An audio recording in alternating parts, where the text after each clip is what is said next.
Καλή σας ημέρα, κύριε Καραμαλάκη. Καλημέρα κύριε Ραψομανίκη, σε εσάς και τους ακροατές σας. Καλή εβδομάδα. Καλή εβδομάδα, να είστε καλά.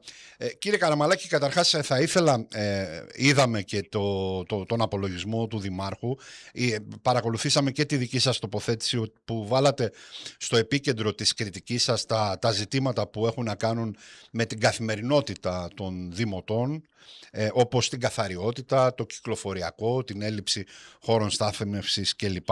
Και θέλω να... Επιτρέψτε μου μερικά από τα ζητήματα ανέδειξα, γιατί δεν ήθελα να καταχραστώ παραπάνω χρόνο, γιατί υπάρχουν και άλλα προφανώς, έτσι. Είναι προφανές. Είναι προφανές αυτό. Ωστόσο, οφείλω να πω ότι η καθημερινότητα είναι αυτή που καίει τους δημότες πραγματικά, και θέλω να ρωτήσω ουσιαστικά πού και πώς απέτυχε, αν απέτυχε, που προφανώς η δική σας θέση είναι ότι απέτυχε η σημερινή Δημοτική Αρχή. Ναι. Θα είμαι πολύ συγκεκριμένος, κύριε Ραψομανίκη.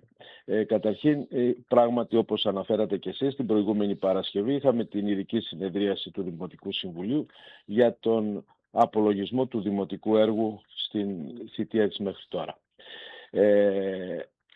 Είναι μια συνεδρίαση που δεν γίνεται απλώς για να ακουστούν αριθμοί, πίνακες, έργα, εξαγγελίες, παρουσιάσεις. Κατά την άποψή μας είναι η στιγμή που η Δημοτική Αρχή καλείται να εξηγήσει στους δημότες αλλά και στους φορείς της πόλης τι έκανε, τι άλλαξε, τι βελτίωσε, ποια προβλήματα αντιμετώπισε πραγματικά. Από την άλλη πλευρά, η αντιπολίτευση οφείλει να ασκήσει το θεσμικό της ρόλο. Όχι με στήρα αντιπολίτευση, όχι με στήρα άρνηση, όχι με μηδενισμό, αλλά με κριτική, με επιχειρήματα, με προτάσεις και κυρίως με ευθύνη απέναντι στους πολίτες.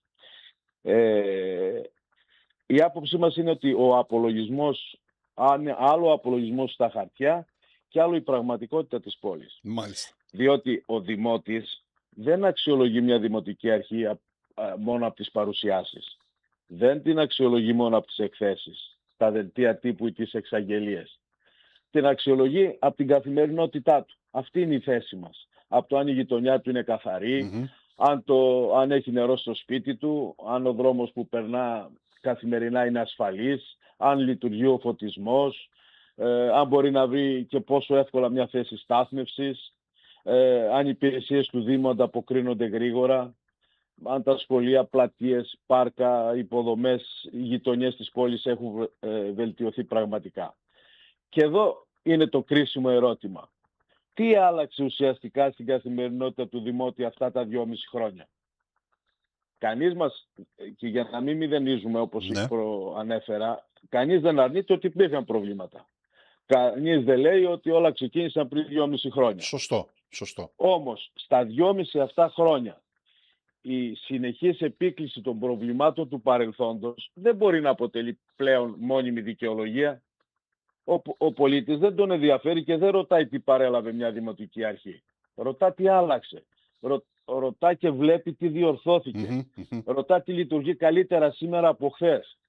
Και δυστυχώς, σε πολλά κρίσιμα ζητήματα, η εικόνα που βιώνουν οι δημότες δεν είναι η εικόνα μιας πόλης που προχωρά με σχέδιο, ταχύτητα και αποτέλεσμα. Αυτή είναι η ουσία. Άκουσα τον κύριο Δήμαρχο για να μπω και στην ουσία σε 2-3 πραγματάκια, δεν ξέρω η δυνατότητα και ο χρόνος που υπάρχει. Βεβαίως. Πάμε στα σκουπίδια, στην καθαριότητα. Τον άκουσα να λέει ότι έσκασε σαν βόβα η αποχώρηση των εργαζομένων, λέει, στην καθαριότητα. Μα αυτό δείχνει έλλειψη οργάνωσης και προγραμματισμού. Είναι δυνατόν να ευνηδιάζεται η Δημοτική Αρχή για την αποχώρηση των εργαζομένων τη στιγμή που ξέρει ότι κάποια στιγμή αυτό θα γίνει, υπάρχουν δικαστήρια κλπ. Δεν θέλω να σταθώ στο γεγονός ότι παρά την ύπαρξη του νόμου που υπάρχει, με την οποίο και εγώ σαν παράταξη διαφωνώ κάθετα, έτσι, που στερεί τη δυνατότητα από τους Δήμους να κάνουν κάποια πράγματα όσο αφορά τη μονιμοποίηση υπαλλήλων, αλλά υπήρχε και η δυνατότητα αυτοί οι εργαζόμενοι να μην φύγουν στο συγκεκριμένο έστω χρόνο και να μην έχουμε ένα νεκρό χρόνο. Αυτό έγινε πέρσι, αν θυμάστε καλά, τον Απρίλιο. Ξαφνικά, με απόφαση του δικαστηρίου, την οποία σεβόμαστε όλοι, αποχώρησαν ένας μεγάλος αριθμός συμβασιούχων στην υπηρεσία καθαριότητας. Και είδαμε τα αποτελέσματα που είδαμε το περσινό καλοκαίρι και βλέπουμε και μέχρι σήμερα. Και εγώ ρωτάω, δεν το γνώριζε αυτό η Δημοτική Αρχή? Εξάντλησε όλες τις δυνατότητες που είχε να πείσει το δικαστήριο στη συγκεκριμένη ημερομηνία ότι πρέπει να της δοθεί κάποιος χρόνος, γιατί τα αποτελέσματα που θα βλέπαμε στην πόλη, οι κάτοικοι και οι επισκέπτες θα ήταν αυτά, ή ούτε αυτό μπορούσε να προβλέψει? Πιστεύει κανείς ότι όπως οι προηγούμενες φορές το δικαστήριο θα έπαιρνε μια τέτοια απόφαση αν υπήρξε η επιχειρηματολογία, η ανάλογη επιχειρηματολογία στην κατάσταση που θα περιελθόταν η πόλη μας? Ένα είναι αυτό. Δεύτερο, κύριε, θεωρώ ότι έγινε μεθοδευμένα αυτό, κύριε Καραμαλάκη. Δηλαδή το ότι δεν διεκδίκησε. Δεν χρησιμοποίησα αυτή τη λέξη. Δεν τη χρησιμοποίησε. Ο καθένας μπορεί να βγάλει τα δικά του συμπεράσματα. Μάλιστα. Όμως μπορούσε έστω που θέλουμε να πάμε σε ιδιώτη, προφανώς. Αυτή είναι η απόφαση της Δημοτικής Αρχής. Να το ξεκινήσει λοιπόν έγκαιρα, να μην υπάρχει νεκρός χρόνος. Γιατί να υπάρχει όλο αυτό? Μιλάμε Μάιο τώρα το 26 και ακόμα δεν έχει αναλάβει. Σωστά. Προφανώς και θα δούμε βελτιώσεις στο θέμα καθαριότητας. Όμως να σκεφτούμε ότι θα πληρώνουμε 8 εκατομμύρια παραπάνω για αυτή τη διαφορά που θα δούμε. Έτσι. Και πόσο... Άρα λοιπόν, πού καταλήγω? Ότι όλο το πράγμα στον τομέα καθαριότητας δεν έγινε με σχέδιο, δεν έγινε οργανωμένα. Και δεν μπορεί να ακούω το Δήμαρχο να λέει ότι έσκασε σαν βόμβα η αποχώρηση, το ξέρανε. Εδώ λοιπόν η Δημοτική Αρχή, και αυτή είναι η άποψη προσωπική μου και της παράταξής μου, είναι ότι δεν είναι να διαπιστώνουμε και τα προβλήματα να τα λύνουμε όταν σκάσουν, είναι να τα προβλέπουμε και να δίνουμε λύσεις για να μην γίνουν πρόβλημα. Έτσι είναι σε όλα. Γιατί φαντάζεστε ότι αν υπήρχε μια ομαλή μετάβαση από το ένα σχεδιασμό στον άλλο, δεν θα βιώναμε αυτή την τραγική κατάσταση. Που τη βιώνουμε δυστυχώς τον τελευταίο 1,5 χρόνο τουλάχιστον. Ναι. Και το ίδιο είναι σε όλα τα θέματα. Στο ίδιο είναι σε όλα. Πάμε στην υδροδότηση. Έχω κάνει έγγραφο στον Δήμαρχο από 4 Αυγούστου. Συζητήθηκε στο Δημοτικό Συμβούλιο της περασμένης χρονιάς με συγκεκριμένα ερωτήματα τι πρέπει να γίνει. Γιατί και οι δικές του εξαγγελίες και οι δικές μου ήταν να φτάσουμε επιτέλους κάποια στιγμή να βγάλουμε τα τεπόζιτα από τις ταράτσες των σπιτιών. Σωστά. Αυτό αντιλαμβάνεστε, δεν το χρεώνω στον κύριο Καλοκαιρινό. Δεν θα μπορούσε να λυθεί σε 2,5 χρόνια. Του χρεώνω όμως ότι δεν υπάρχει σχεδιασμός 2,5 χρόνια για το πώς θα φτάσουμε εκεί. Και αυτός πρέπει κάποια στιγμή να ξεκινήσει. Γιατί είναι πράγματα τα οποία θέλουν το χρόνο τους για να υλοποιηθούν. Όταν συζητάμε τώρα Μάιο του 26 και ακόμα δεν ξέρουμε τι πρέπει να γίνει για να λύσουμε οριστικά το πρόβλημα ίδρυυσης στο Δήμο Ηρακλείου, τότε δεν μιλάμε για αυτό που έχω εγώ τουλάχιστον στο μυαλό μου, για μια οργανωμένη διοίκηση στο Δήμο. Και δεν έχω πάρει απαντήσεις από τον Αύγουστο. Το ξανάβαλα τέλη Σεπτεμβρίου, ξανάβαλα νομίζω αρχές Οκτωβρίου. Το θυμόμαστε, ναι. 23 Μαρτίου ξανά ρωτούσα για το Αλμυρό τι ακριβώς θα γίνει, αν η πρόταση της αποκεντρωμένης την υιοθετεί ο Δήμος, αν δεν την υιοθετεί, με ποια επιχειρηματολογία δεν την υιοθετεί, τι να κάνουμε επιτέλους. Δεν συζητήθηκε νωρίς για διάφορους λόγους. Μεσολάβησε η συνάντηση που υπήρξε με την κάθοδο του Πρωθυπουργού για το θέμα αυτό στην περιφέρεια. Ρωτήσαμε τι ακριβώς αποφασίστηκε. Ο Δήμος δεν πρέπει να έχει ένα σχεδιασμό πώς θα λύσουμε το πρόβλημα? Ποιος είναι αυτός? Να καταλήξουμε ποιος είναι ο σχεδιασμός, τι θέλει ο Δήμος και να πιέσουμε την κυβέρνηση για την υλοποίηση, για τη χρηματοδότηση. Και αυτό αν το ξεκινήσουμε τώρα, αντιλαμβάνεστε ότι έχει μια διάρκεια. Δεν μπορεί να γίνει από τη μια μέρα στην άλλη. Σωστό. Είναι προφανές αυτό. Εντάξει, είμαστε ευτυχείς που έβρεξε τον τελευταίο δίμηνο. Και εντάξει, τελειώσαμε το πρόβλημα φέτος, του χρόνου. Έτσι θα σχεδιάζουμε. Υπάρχουν έργα τα οποία θα είναι πολλά χρόνια για να υλοποιηθούν. Και έτσι είναι σε πολλά πράγματα. Εκείνη η μεγάλη μου ένσταση εμένα. Μάλιστα. Να ρωτήσω κάτι, κύριε Καραμαλάκη, γιατί το ακούω πολύ συχνά από τη Δημοτική Αρχή, το χρησιμοποιεί ως δικαιολογία, το χρησιμοποιεί ενδεχομένως για να καλύψει τη δική της αδυναμία, δεν ξέρω, θα μας πείτε εσείς. Προβάλλει ουσιαστικά συνεχώς ότι παρέλαβε ένα οικονομικό αδιέξοδο, ένα οικονομικό χάος και ότι μάλιστα και η δανειοδότηση ήταν μονόδρομος. Το ακούμε συνεχώς αυτό από την Δημοτική Αρχή. Εσείς θεωρείτε ότι υπήρχε διαφορετική διαχείριση στο ζήτημα του δανείου και των οικονομικών του Δήμου? Ναι, εγώ θα σας πω, την έχω πει πολλές φορές την άποψή μου. Είχαμε διαφωνήσει κάθετα στην σύναψη του δανείου, το οποίο ήταν και αυτό σε 5 μέρες στις εταιρείες, στις τράπεζες, συγγνώμη. Εν πάση περιπτώσει έγινε με τον τρόπο που έγινε. Είχα πει τότε στο Δημοτικό Συμβούλιο ότι το δάνειο στον χρόνο εκείνο, μιλάμε για το Μάρτιο του 24, ήταν κάτι το οποίο δεν έπρεπε να κάνει ο Δήμος. Κατέθεσα δηλώσεις του διοικητή της Τράπεζας της Ελλάδος του Μαρτίου, ο οποίος έλεγε ότι τη χρονιά εκείνη θα μειωθούν τα επιτόκια 4 ή 5 φορές, όπως και έγινε. Μάλιστα. Όπως και έγινε. Γιατί είναι υψηλό το επιτόκιο, έτσι.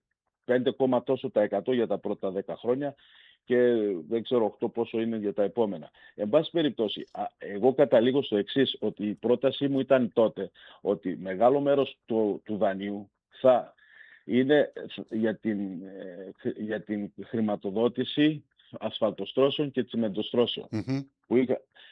Και έλεγα ότι αυτά τα έργα δεν θα γίνουν μέσα στο 24, στο 25, θα πάμε υποχρεωτικά σε παρατάσεις. Άρα δεν θα πληρωθούν, άρα δεν χρειάζεται το δάνειο. Πρέπει να βρούμε ένα άλλο τρόπο, να μην φτάσουμε σε αυτό το σημείο ο Δήμος. Τότε θυμάμαι ο κύριος Δήμαρχος είχε πει ότι θα είναι καταστροφικό για το Δήμο να πάμε σε παράταση των συμβάσεων και όχι στη σύναψη του δανείου. Μιλάμε για το Μάρτιο αυτά. Και ερχόμαστε 1-2 μήνες μετά το Μάιο και μας φέρνει σε μια συνεδρία 10 συμβάσεις, 5 ασφαλτοστρώσεις, 5 τσιμεντοστρώσεις, αξίας, αν θυμάμαι καλά, γύρω στα 23 εκατομμύρια, παράταση 1 χρόνο. Καταλάβατε. Δεν ξέρω. Γι' αυτό άλλωστε φαντάζομαι χρησιμοποίησατε και τον όρο η έλλειψη διοικητικής αποτελεσματικότητας από τη Δημοτική Αρχή στο σύνολο του φάσματος. Με αναπροσαρμογή. Έτσι πάμε σε παράταση στο συμβάσιο με αναπροσαρμογή των τιμών. Καταλαβαίνουμε όλοι τι σημαίνει αυτό. Λοιπόν, εν πάση περιπτώσει, είναι πολλά θέματα τα οποία πραγματικά, τι να πρωτοπιάσουμε. Λέμε, μας διαφημίζουν για τα ενετικά τείχη. Είναι ένα θέμα το οποίο είμαστε πολύ ξεκάθαροι και αναγνωρίζουμε τη σημασία των παρεμβάσεων και της προγραμματικής σύμβασης. Τα ενετικά τείχη είναι ένα τεράστιο πολιτιστικό κεφάλαιο για το Ηράκλειο. Στοιχείο ταυτότητας, ιστορίας, προοπτικής. Αλλά ο πολιτισμός δεν μπορεί να είναι μόνο αυτή η εξαγγελία και οι μεγάλες παρουσιάσεις. Δηλαδή μιλάμε τώρα για την πολιτιστική ταυτότητα της πόλης και γύρω από τα μνημεία υπάρχει μια πλήρης εγκατάλειψη, κυκλοφοριακή πίεση, έλλειψη καθαριότητας. Δηλαδή αντιλαμβάνεστε ότι δεν μπορεί μια πόλη να επενδύει μόνο στη βιτρίνα και να αφήνει τις βασικές υποδομές γύρω από αυτό να υπολειτουργούν ή να έχουν αυτή την εικόνα. Άλλωστε πολιτισμός είναι και αυτό. Έτσι. Μιλάμε για τον ψηφιακό, γιατί εγώ δεν μηδενίζω. Μιλάμε για τον ψηφιακό μετασχηματισμό. Μας παρουσιάστηκε, πιάνω τώρα έτσι διάφορα θέματα. Παρουσιάστηκε εκεί και πρέπει να είμαι δίκαιος. Υπάρχουν βήματα. Υπάρχουν ψηφιακές υπηρεσίες, υπάρχει μια προσπάθεια εξυγχρονισμού. Όμως το κρίσιμο ερώτημα είναι άλλο. Βελτιώθηκε πραγματικά η εξυπηρέτηση του πολίτη? Γιατί ο ψηφιακός μετασχηματισμός δεν είναι απλά η αγορά ενός λογισμικού.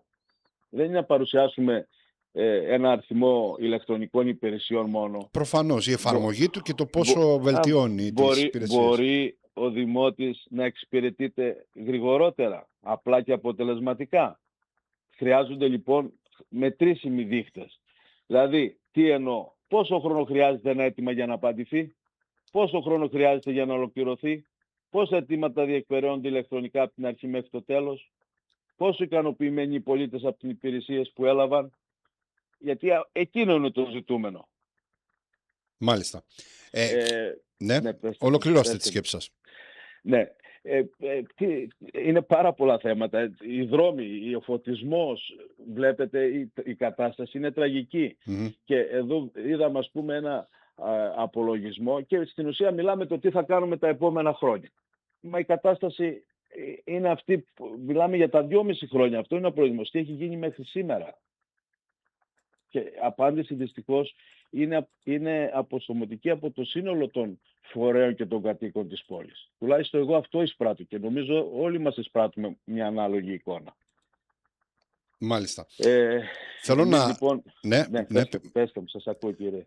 Θέλω να ρωτήσω, τελικά στον απολογισμό του κατέληξε ο Δήμαρχος Ηρακλείου, ο κύριος Καλοκαιρινός, βγάζοντας μία είδηση ουσιαστικά, ότι θα είναι ξανά υποψήφιος για το Δήμο Ηρακλείου, κύριε Καραμαλάκη. Ναι. Βέβαια το έκανε μάλλον πάρα πολύ νωρίς και δεν ξέρω πού ουσιαστικά οφειλόταν αυτή η αποκάλυψη. Θέλω ένα σχόλιο σας και γι' αυτό.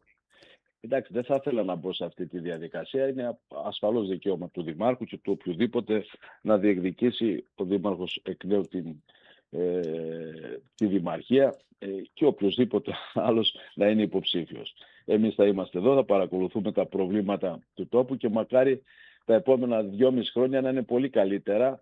Πραγματικά το εύχομαι αυτό για τους δημότες και τους επισκέπτες. Γιατί πραγματικά το πρόβλημα του Ηρακλείου δεν είναι ότι δεν υπάρχουν δυνατότητες. Το Ηράκλειο έχει δυνατότητες.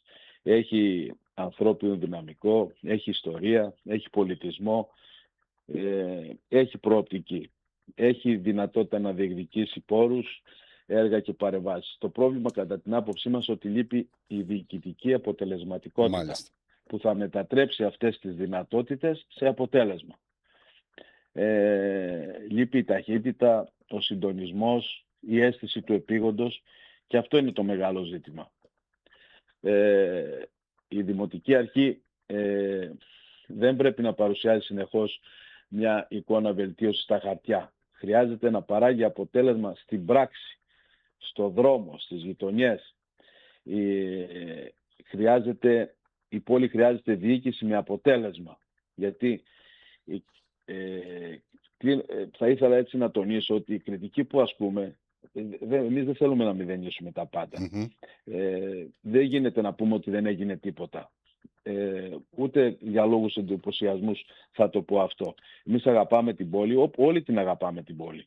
Δεν το αμφισβητώ αυτό, ούτε την πλευρά του Δημάρχου. Αλλά πιστεύουμε ότι το Ηράκλειο αξίζει περισσότερο. Η κοινωνία δεν ζητά θαύματα από εμάς, από αυτούς που διοικούν το Δήμο. Ζητά την πόλη να λειτουργεί. Τα αυτονόητα. Μια καθαρή πόλη, μια ασφαλή, μια οργανωμένη, μια ανθρώπινη πόλη, με υποδομές, με υπηρεσίες να ανταποκρίνονται, με διοίκηση που να προλαβαίνει αντί να παρακολουθεί τα προβλήματα. Μάλιστα. Κύριε Καραμαλάκη, δυστυχώς πρέπει να περάσω σε διαφημιστικό διάλειμμα. Σας ευχαριστώ θερμά για την επικοινωνία που είχαμε. Εγώ σας ευχαριστώ για τη δυνατότητα που μου δώσατε να επικοινωνήσω με εσάς και τους ακροατές σας. Να είστε καλά. Καλή συνέχεια.